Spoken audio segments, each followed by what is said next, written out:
제가 터키 비전 트립을 다녀온 후에 이슬람권 선교를 제대로 하려면 선교학을 전공한 선교학 교수님의 자문을 좀 받아야 되겠다라고 생각을 하고 국내 신학교에서 선교학을 가르치는 분들을 찾아봤습니다.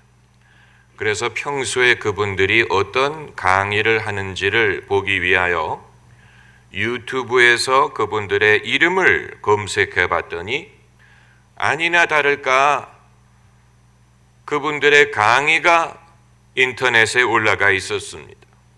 요즘은 숨을 수가 없는 시대, 모든 것이 공개된 시대입니다.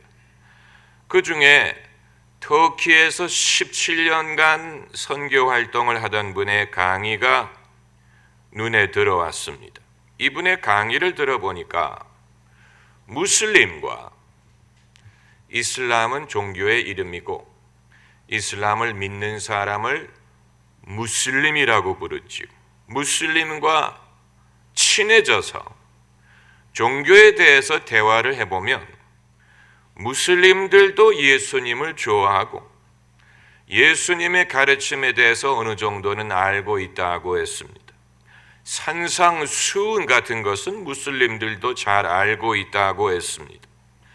그런데 어느 대목에서 대화가 벽에 부딪히냐면 예수님의 십자가를 말할 때 그들의 얼굴빛이 변하고 대화를 거부한다고 했습니다. 그때까지는 예수님에 대해서 대화를 잘 하다가 예수님의 십자가 얘기를 꺼내는 순간에 등을 돌린다는 것입니다. 그런데 그렇게 하는 데에는 신학적인 이유가 있다고 했습니다. 신학적인 이유, 첫 번째 이유는 아무 죄가 없는 예수님에게 인간의 죄를 전가해서 예수님을 죽였다면 하나님이 불의하지 않느냐 하는 이론이라는 것입니다. 이슬람이 주장하는 바는 하나님은 항상 의롭다, 옳다는 것인데 인류의 죄를 사하기 위하여 죄 없는 예수님께 그것을 씌워서 벌을 주어야 했다면 하나님은 불의하지 않느냐라는 지론이라는 것이고, 두 번째 이유는 인간이 자신의 구원을 얻기 위하여 할 수 있는 것은 아무것도 없고 오로지 주님의 은혜를 의지해야 된다면 인간은 실패작이 아니냐, 너무 나약하고 볼품이 없는 존재가 아니냐, 하나님이 당신의 형상으로 인간을 만들었다고 했는데 자기 구원을 위하여 할 수 있는 일이 아무것도 없다면 너무 볼품없는 인간이 아니냐라는 이 두 가지 지론이라는 것입니다. 동영상이 거기에서 끝났기 때문에 그 교수님이 뭐라고 추가 설명했는지는 저도 듣지를 못했습니다만은 제가 이 강의를 들으면서 한 생각이, 그 질문에 답할 수 있는 길은 얼마든지 있어요.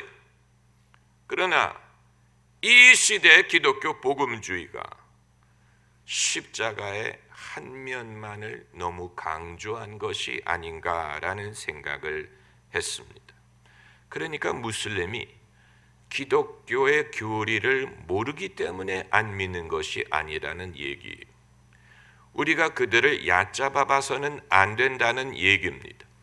그들이 기독교에 대해서 왜곡하고 있고 오해하고 있고 뭔가 잘못 알고 있는 부분이 있는데, 그들이 잘못 알고 있는 이유 중에 하나는 복음주의 기독교가 그들을 전도하기 위하여 십자가의 한 가지 면만을 너무 강조한 것이 아닌가라는 생각을 했습니다.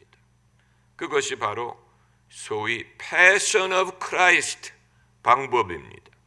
멜 깁슨이 제작한 Passion of Christ는 예수님이 얼마나 고초를 당하셨는가를 강조한 영화, 눈을 뜨고 볼 수 없을 정도로 예수님이 완전히 온몸이 피투성이가 되고 육체적인 고초당하신 것을 강조한 영화예요. 그런데 생각을 해보니까 교회마다 고난주간 성극을 할 때 그런 식으로 예수님의 십자가를 묘사한 적이 많지요. 채찍으로 때리는 것을 강조한다든가, 예수님의 어떤 그 아픔을 강조한다든가, 그런 방법으로 사람들에게 강력한 메시지를 전달하려고 했지. 우리 모두가 경험한 것입니다. 그러나 그것이 그런 식으로 예수님의 고초를 강조하려고 한 것이 하나님에 대하여 사람들이 오해할 수 있는 여지도 있겠다는 생각을 했습니다.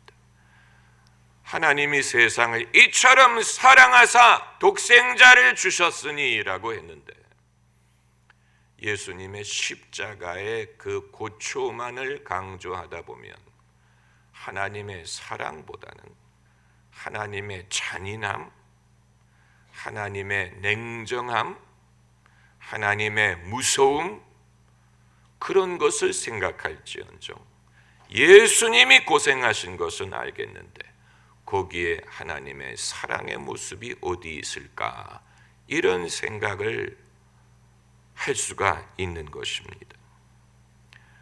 사도행전에 기록된 사도들의 첫 설교들을 읽어보면 사도행전 2장이든 3장이든 베드로가 고넬료의 집에 가서 한 설교든 바울이 한 설교든 그들의 긴 설교문이 사도행전에 기록되어 있는데 그들의 설교를 읽어보면 그들은 예수님의 십자가를 그런 식으로 소개하지는 않았어요.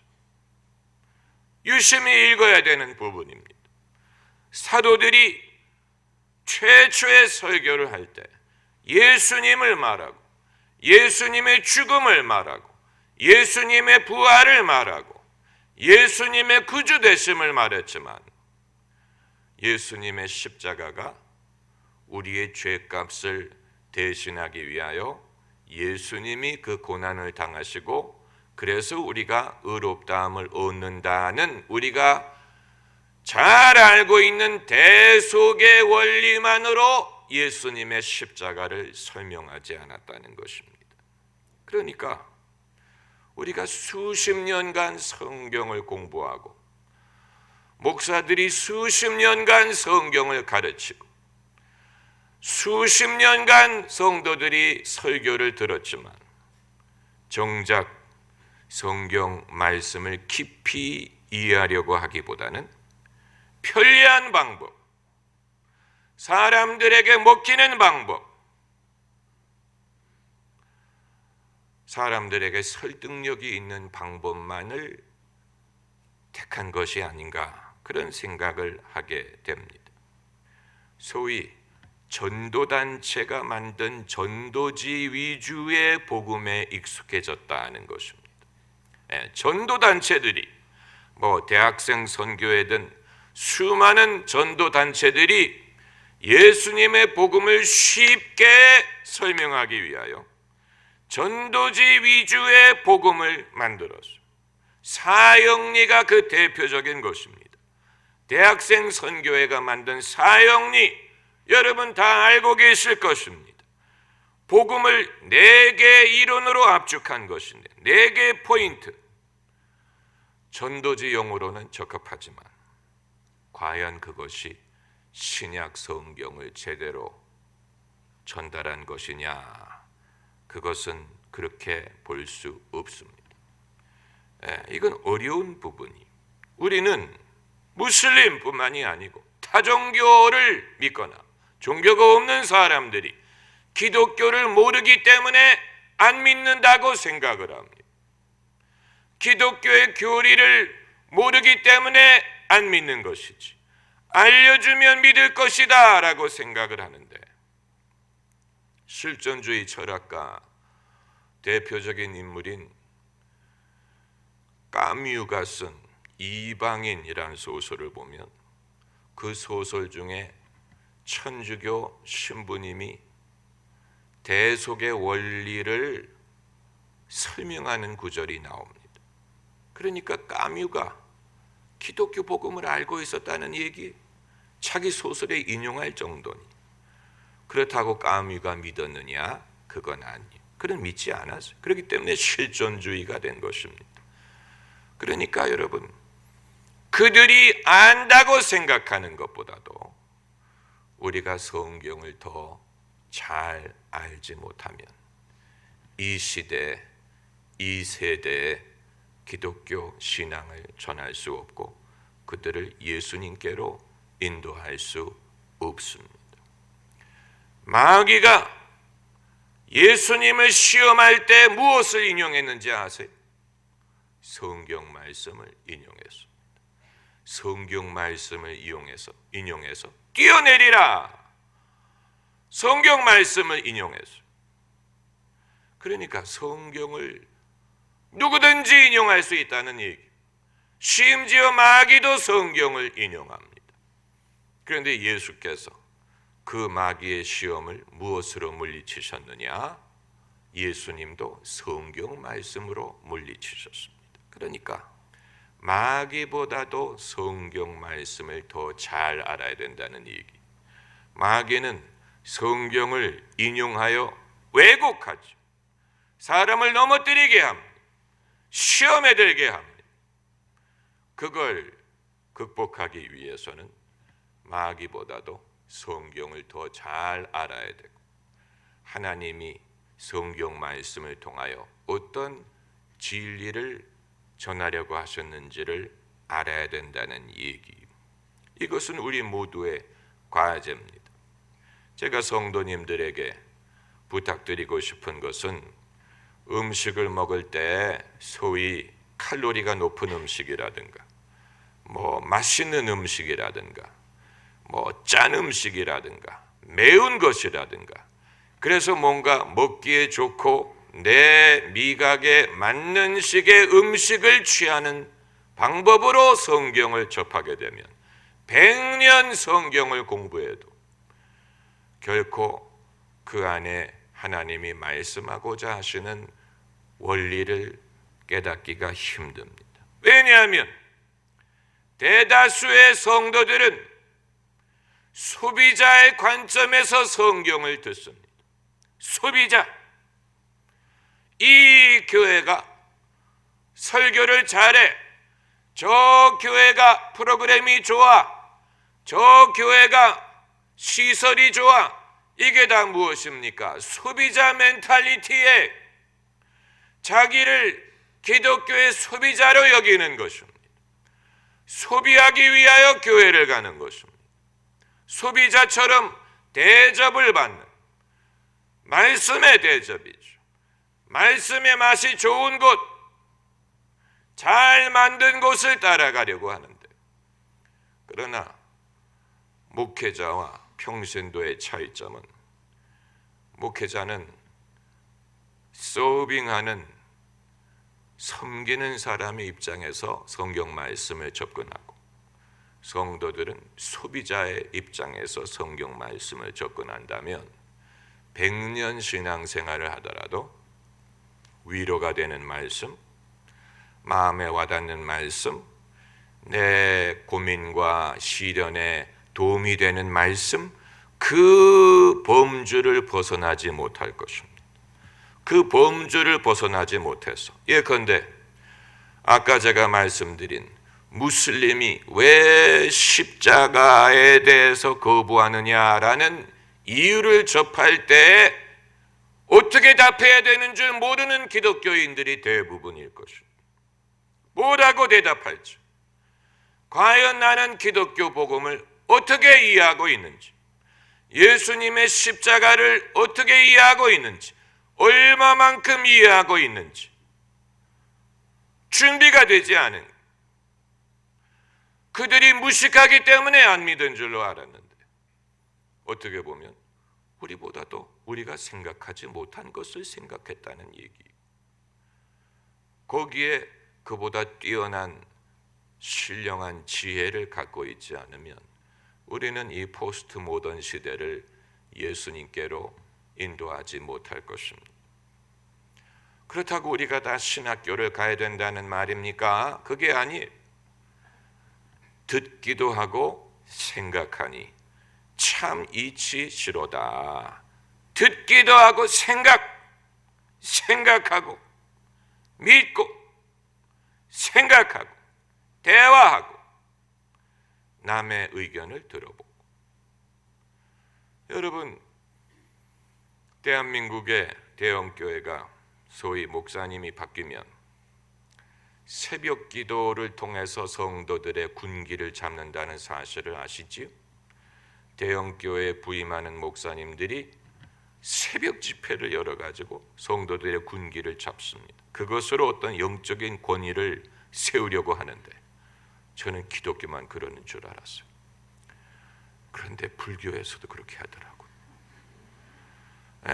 강남에 있는 어느 사찰, 이름은 말하지 않겠지만 그 사찰에 주지 스님이 처음 부임했을 때 새벽 불공으로 신도들의 그걸 얻었어요. 신도들이 우리 주지 스님이 정말 뭐가 있다. 몇 주 동안을 새벽 불공을 하는 것을 보고 이 신도들의 이 신뢰를 얻었다. 그러니까 우리만 하는 게 아니에요. 우리는 우리만이 하는 방식인 줄로 알았는데 그게 아니에요. 그러니까 그런 방식으로 하는 것은 누구든지 할 수 있다는 얘기. 진리와 신령과 진정으로 승부하는 것이 아닌 어떤 종교적인 열정이라든가 종교적인 헌신이라든가 공로라든가 신심이라든가 이런 것으로 승부를 할 수 있는 게 아니라는 얘기. 기도의 열심을 따지면 무슬림의 열심을 따라갈 수가 없어요. 그들은 하루에 몇 번입니까? 5, 6번. 일랄랄랄리알랄랄랄라. 하루에도 몇 번씩 기도의 소리가 울러나오고. 제가 터키에 가보니까 동네에 모스크가 2개가 있는데 새벽에 둘이 서로 경쟁하듯이 그걸 하더라고요. 이쪽에서도 나고 저쪽에서도 나고 하루에 5, 6번. 우리보다 많이 합니다. 그리고 함께 하는 거예요. 모든 사람이 해야 되는 거예요. 기도의 열정으로 승부한다면 그들이 더 많이 기도하는 것 같아요. 그러니까 기도를 얼마나 많이 하느냐, 열심히 하느냐, 그것만을 가지고 신앙의 진위를 판단할 수 있는 것이 아니라는 얘기. 예수님 말씀하시기를 바리새인들이 기도도 많이 하고 구제도 많이 하고 헌금도 많이 한다고 하셨습니다. 다만 그것은 보이기 위한 것이죠. 금식할 때 보이기 위해서 금식을 하고 구제할 때 보이기 위해서 하고 기도할 때 보이기 위해서. 바리새인들이 더 많이 한다고 했어요. 많이 하는 것으로 천국 갈 수 있다면 바리새인들이 먼저 갈 것입니다. 열심히 하는 것으로 구원받을 수 있다면 우리보다 먼저 구원받을 사람들이 세상에는 많습니다. 많아요. 그러니까 예수님의 진리를 우리가 제대로 알아야 된다는 얘기예요. 제대로 알아야 됩니다. 도대체 예수님은 무엇을 가르치셨고 그것을 우리가 바르게 적용하는 방법이 무엇이냐. 이건 어려운 부분입니다. 십자가, 예수님의 십자가가 어떻게 우리에게 구원이 되느냐, 예수님이 십자가에 달려 죽으신 것이 어떻게 우리에게 죄 사함을 가져다 주느냐, 이거는 여러 가지 의미가 담겨져 있습니다. 여러 가지. 그래서 자유주의 신학자들이 고민한 끝에 그들이 제시한 이론은 한 가지는 이 충격적 의미다라고 말하는 사람들이 있었죠. 충격! 하나님의 아들이 돌아가셔야 된다는 충격적인 사건을 통해서 인간이 자신의 죄를 돌아보게 하기 위한 것이다. 사람들을 충격을 받게 함으로써 내가 그렇게 큰 죄인이었구나 라고 생각하도록 만들기 위한 것이었다. 이런 이론도 있고, 또 하나는 값싼 용서가 아닌 값비싼 용서라는 것을 보여주기 위한 것이다 라는 그런 이론도 있습니다. 그러니까 하나님이 그냥 그래 내가 너희를 용서하마, 너희 죄를 사해주마 라고 하면 사람들이 실감을 하지 못할 것이기 때문에 예수님의 십자가의 고초를 보여줌으로써 하나님의 용서가 얼마나 힘든 것이고 값비싼 것인가를 깨닫게 하기 위한 것이라, 이런 지론도 있습니다. 그러니까 기독교 신학자들도 예수님의 십자가의 의미를 이해하기 위하여 노력을 한다는 것을 보여주는 것입니다. 그런 취지에서 오늘 히브리서에 있는 본문 말씀을 보고자 하는 것입니다. 오늘 이 집사님, 여자 집사님이 아주 멋지게 읽어주셨는데 성경 구절이 길었으니 망정이지 짧았으면 어떻게 하셨을까 좀 궁금해집니다.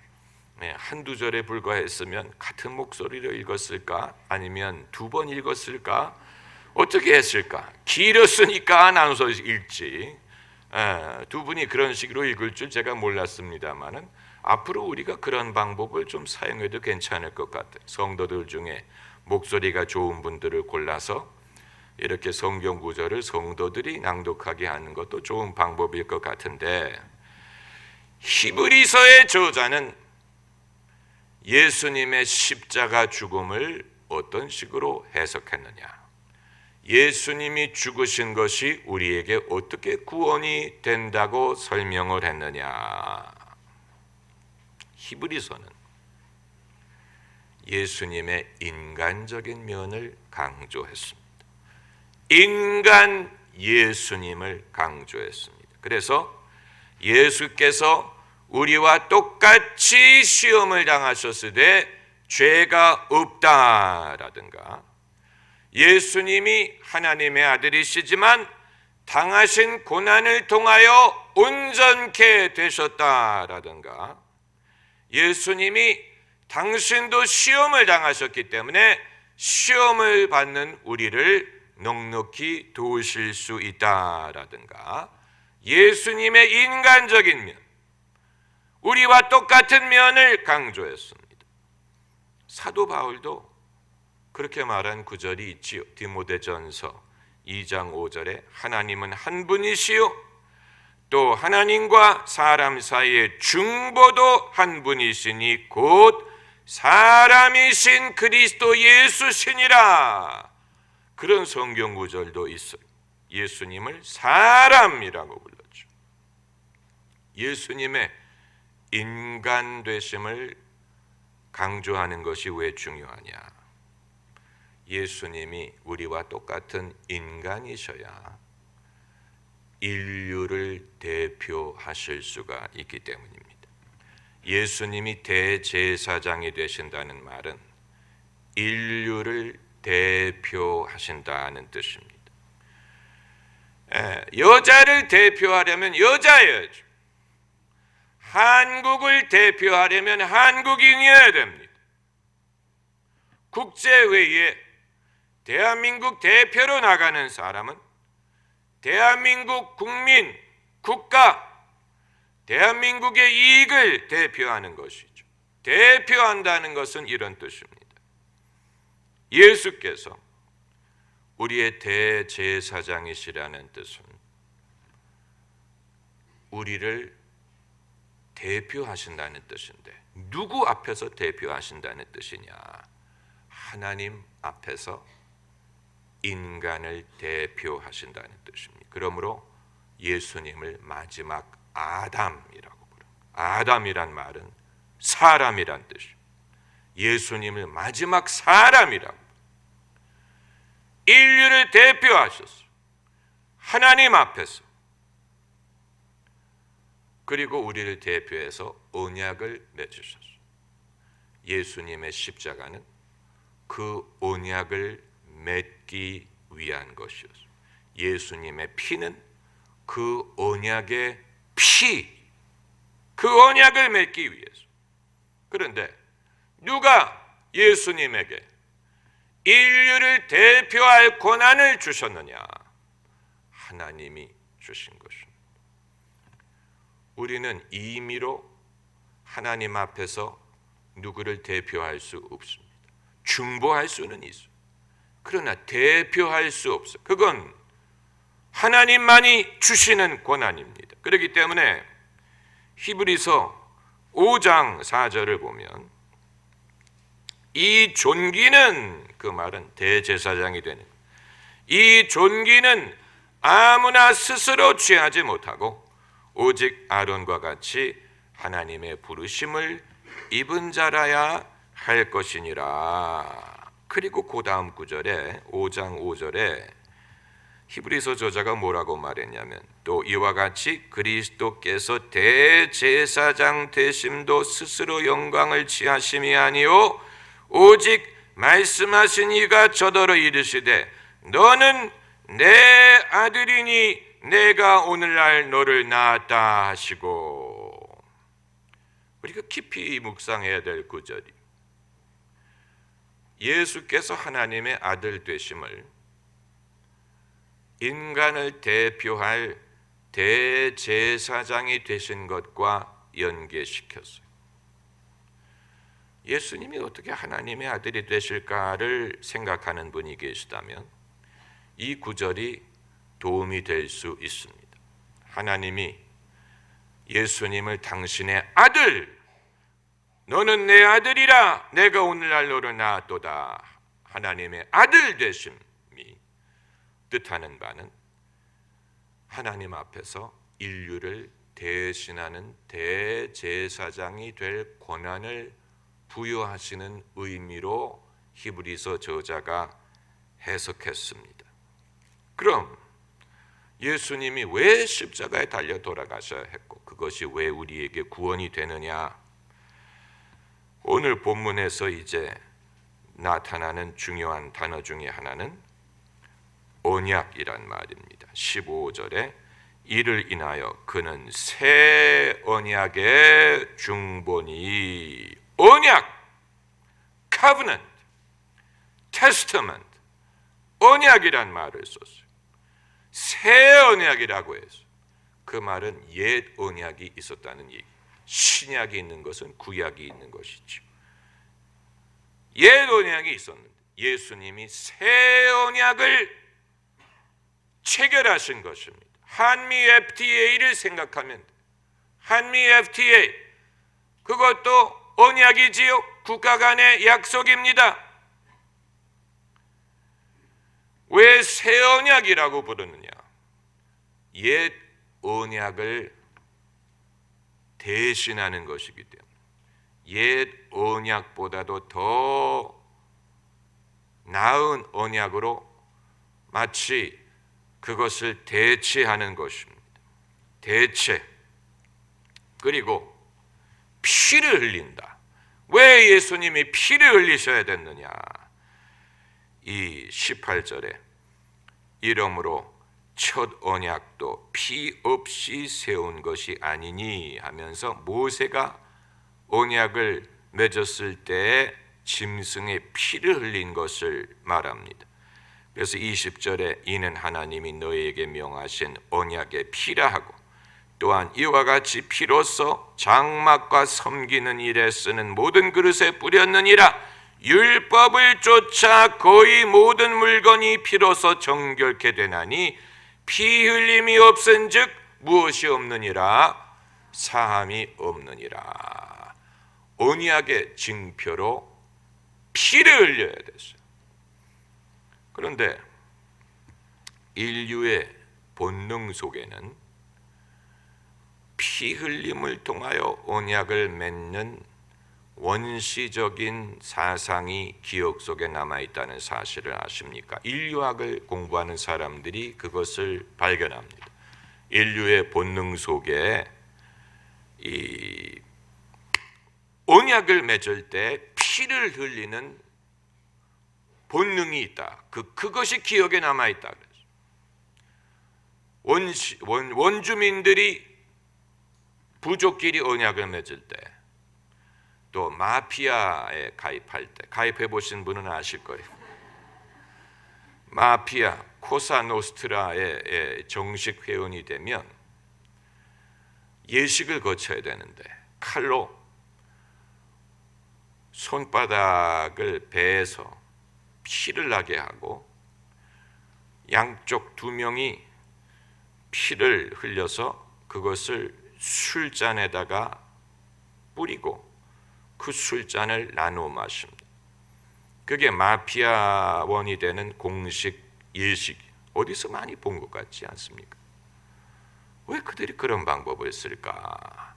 그건 인류가 옛날부터 했던 방식.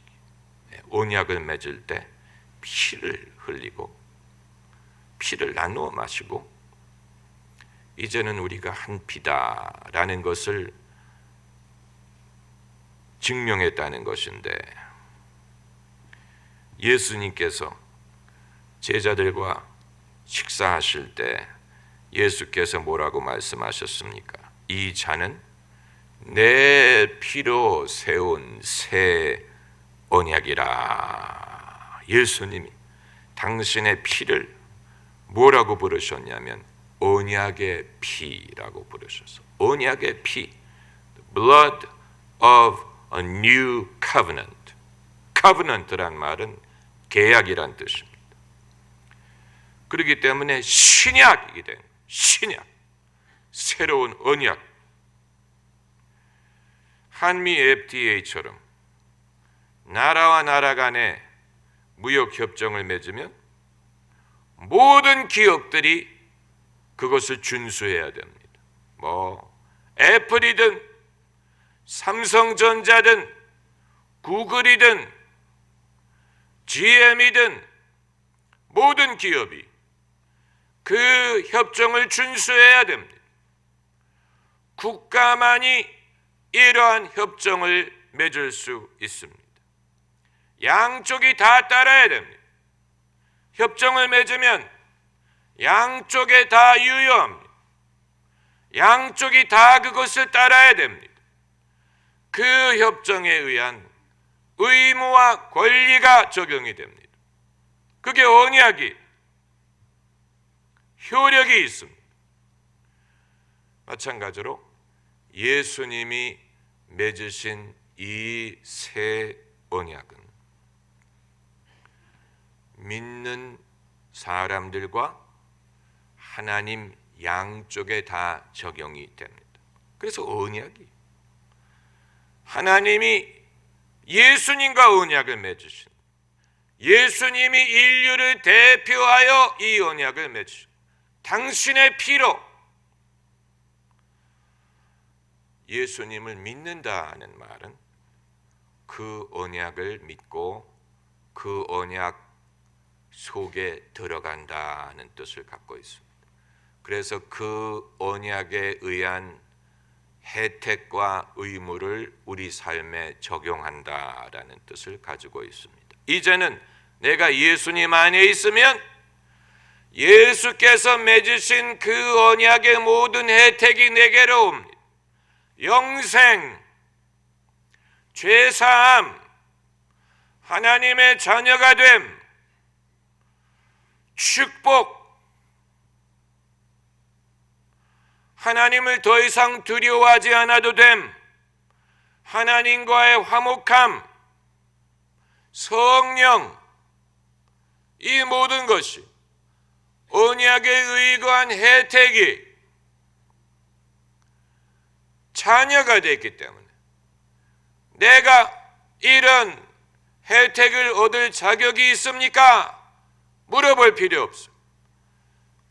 예수님 안에 있으면 예수께서 맺으신 그 언약의 혜택이 다 우리 것이 됩니다. 그게 예수님을 믿는 것입니다. 그래서 히브리서 오늘 본문을 보면 성경 말씀을 항상 근거로 해야 됩니다. 여기 보면 언약이란 말이 나오는 것뿐만이 아니고 여기에 이제 12절을 볼 것 같으면 12절이 아니고 이 히브리서를 볼 것 같으면 더 좋은이란 말이 나옵니다. 더 좋은